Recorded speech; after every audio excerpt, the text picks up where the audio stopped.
It used to be the old corporate style when you walked into a meeting as a leader, that you knew the outcome of the meeting. You knew what the decision was going to be, and it was your job to converse with the people at the table to come up with that answer. That's what strat planning used to be like at universities. So imagine a plan without a plan. Basically, the whole community had opportunities to contribute. And I do know that because it was kind of this open-ended process, there were concerns. People were sort of forced to get out of their comfort space. But I think that was good. I don't remember in a time in recent memory where the university has engaged in that process of just listening to our community members. From my own experience with strategic plans, I mean, they form a foundational document for any organization in terms of, what do we want to be when we grow up to a certain extent in this next period of time. And what's critical about it is how well you do the engagement portion of it, right? Listening to the people that we serve. It was really, really inspirational to see a group of people come together to try to make a community essentially better for everyone that goes there, everyone that's going to go there, and just everyone that's a part of the community in general. It was an honor to be a part of that group. The approach to those consultations was very grounded practice and included voices of so many people. So not just staff and faculty, but students and community members. And so it made those conversations just very rich, that we were hearing from folks on campus and off campus. Yeah, I was so happy to see all of the responses we got in the data gathering, and responses from all different sectors. And then to go back and have focus groups where people wanted to talk more.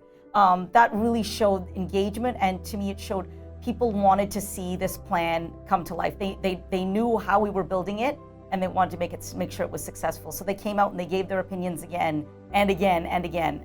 The university's Indigenous Council on Education has been really supportive of the process. We've been included. I wouldn't be surprised if this process is the most inclusive ever held on this campus. There are hundreds of people who have been involved and asked opinions and whatnot.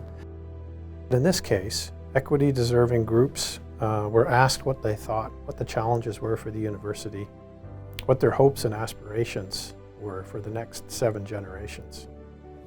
So we didn't have mission, vision, values. We had people with very strong opinions about what they valued in the university and how it needed to change, and we didn't come up with goals and objectives.